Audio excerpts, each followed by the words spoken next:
Sometimes I feel like a priest with clients in my Elevate program. A few weeks in, the confessions invariably start. Not about failure, it's more about accumulation. All the things they've signed up for, invested in, committed to, with the realization that none of it is actually moving them forward. There's often a layer of embarrassment or even shame when they tell me about it. Did they make the wrong decision again? Have they really managed to build anything? Why can't they ever get this right? Why do they keep throwing money down the tubes? This week, one of those confessions actually made my blood pressure spike. I am serious. I actually broke out in a sweat. This Elevate client, he's a sharp business owner in Europe. He has a strong next level idea. It's one of those ideas that really deserves to become something bigger. And he's doing what we've all been taught is the intelligent leverage thing to do. Number one, stay in your lane. Number two, hire out what you don't know how to do. So he signed on with a done for you team on all the stuff that he didn't know how to do, over $1,000 a month. And he's been paying for months and months and months, and nothing has been built. Why? Because the done for you team only does for you after you deliver your completed content and the strategy map and the CRM direction and the if-then map of the funnel logic and its decision flows. While they patiently wait for you to do all of that, they are charging monthly. And they sent him structured AI workflows built on prompts designed to move him forward on all the stuff that they're waiting for. And so he's engaged in that direction. And yes, it's very organized. It feels supportive. It feels like progress, but there's always a next step. There's always something to respond to. There's always something to refine and improve. So he's staying in motion, but he's not actually going anywhere. Welcome to the land of the AI Prompt Rollercoaster. You start on a steady, straight track. You are assured that you're going to be building speed. And then suddenly it's all these sharp drops and these endless corkscrew queries and a few loop-de-loops thrown in for good measure. And at days end, you kind of lurch away feeling a little disoriented and slightly disheveled and not entirely sure where you've landed. Did anything actually get built? So back to my client. Now look at the position he's in. He didn't gain leverage. He lost it.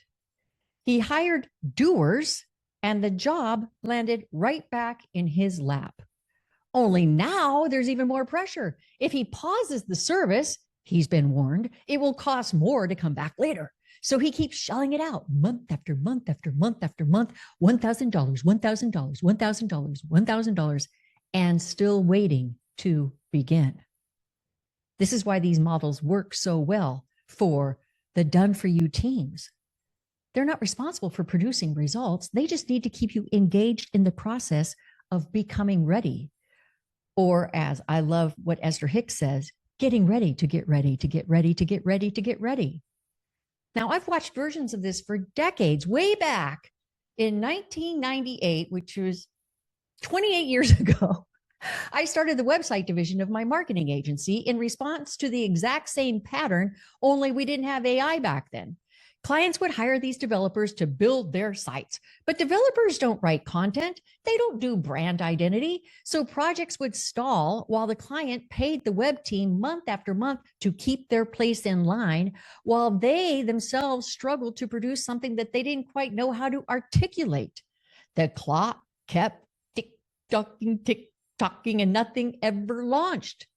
I changed that by taking on the full arc: brand identity first, then voice, marketing structure, content completion written by me, and then delivering the paint by number blueprint to my development team so they would just put it all in place. Suddenly, imagine this, things moved. Everything from brand identity through website completion was done in a matter of weeks. The ambiguity was gone. The sequence made sense, and the path with a nifty finish line was finally visible. But even then, what I discovered was that something deeper kept showing up with most of my clients. It wasn't just about having the right plan. It wasn't even about the brand brief we produced for the company's identity and target market. It was about who was trying to execute on that new identity. They all loved the brand brief, the shining stellar package, a glimpse into the future that said, here's our company in actual existence, and this is why so many of our future customers love it. But still, many of our clients struggle to be the person leading that successful business. Decisions felt weighty. Execution stalled. Clarity kind of flicked in and out because they were trying to operate something they hadn't yet become. Folks, you can't turn something into reality from the identity that hasn't lived it yet. Inside Elevate, I don't start by asking, what do you want to build? I start by shifting the vantage point of the person building it. When that changes, the ride stops feeling like motion and the track becomes yours to direct. You are no longer along for someone else's ride. If this is hitting a little close to home, this is exactly the work we're doing inside Elevate.